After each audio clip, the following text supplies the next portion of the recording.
राम राम भाई सारे ने। 70,000 लोग 2014 से ना आंदोलन कर रहे हैं, लेकिन आज तक उनकी मांगे पूरी नहीं हुई। शर्म की बात है, जो सरकार अपने देश की जनता की मांगे पूरी नहीं कर सकती ना, वह सत्ता में रहने लायक ही नहीं है। आज देश का युवा बेरोजगारी से परेशान है। उनमें से है ना ये 70,000 लोग भी हैं जो रेलवे अप्रेंटिस की नियुक्ति की मांग कर रहे हैं। भाई रेलवे अप्रेंटिस वो लोग हैं जो 10th के बाद है ना ITI करते हैं और रेलवे में वेल्डर, इलेक्ट्रिशियन, प्लम्बर इनकी ट्रेनिंग करते हैं। एक साल 2014 से पहले ना जब यूपीए गवर्नमेंट थी तब इन्हें ना GM पावर के थ्रू है ना 1-2 साल बाद रेलवे में भर्ती कर लिया जाता था। GM पावर मतलब भाई जनरल मैनेजर, वो इंसान जो 50 करोड़ तक के प्रोजेक्ट सैंक्शन कर सकता है रेलवे में, और उसके पास है ना और भी बहुत सारी पावर होती है। लेकिन मोदी सरकार के आने के बाद है ना ये GM पावर खत्म कर दी गई और भाई है ना फिर 20% वैकेंसी रिजर्व कर दी इन अप्रेंटिस की। उनको है ना पहले एग्जाम देना पड़ेगा, रिटन टेस्ट, और फिर ये उन लोगों को नियुक्त करेंगे। लेकिन भाई ना लोगों का कहना है कि ITI के बाद इन्होंने टेस्ट भी दिया है, डिग्री भी है, और फिर ये अप्रेंटिस का फॉर्म भरते हैं, उसमें मेरिट बेस पर सिलेक्शन होता है, DBA होता है और मेडिकल टेस्ट होता है। फिर अप्रेंटिस करते हैं ये स्टूडेंट्स। भाई ITI के अंदर है ना 2 साल प्रैक्टिकल नॉलेज मिलती है, स्किल्स इंक्रीज होती हैं, और अप्रेंटिस में भी ना ये स्किल बेस्ड काम करते हैं। तो टेस्ट की जरूरत क्या है?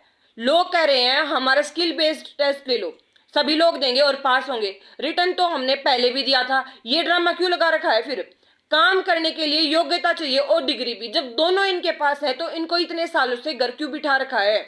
बेरोजगारी बढ़ाने के लिए? वैसे तो देश में युवा है ना पकोड़े तल ही रहे हैं।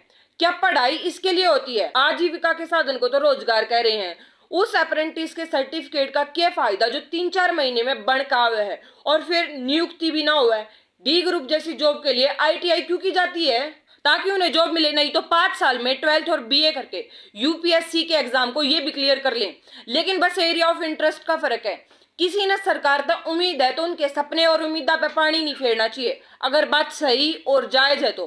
आप तो अग्निवीर जैसा हाल ही इन लोगों का कर रहे हो, झूठे वादे, और अब मैनिफेस्टो में डाल रहे हो अग्निवीर को सरकारी नौकरी मिलेगी। अरे रहने दो मोदी जी, यकीन 1-2 बार किया जाता है, बार बार नहीं किया जाता।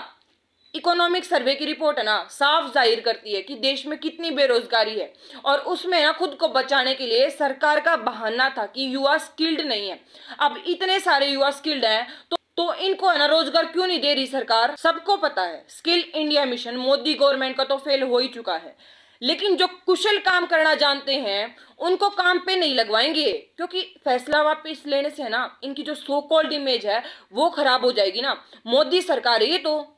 अश्विनी वैष्णव रेल मंत्री इनके, उन्हें तो शर्म आती है ना जनता से माफी मांगने में।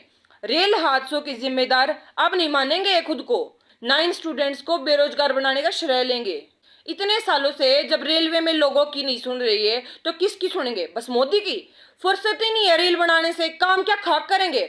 भाई रेलवे के सभी कर्मचारियों को ना अपनी आवाज खुद के लिए भी और इन लोगों के लिए भी ना अपनी आवाज बुलंद करनी चाहिए, नहीं तो ये बहरी सरकार है। 4 बार खुड़का करने तय सुने को नहीं, कति कान में जाकर बोलना पड़ेगा कि उठ जा अब तो, बस बहुत हो लिया।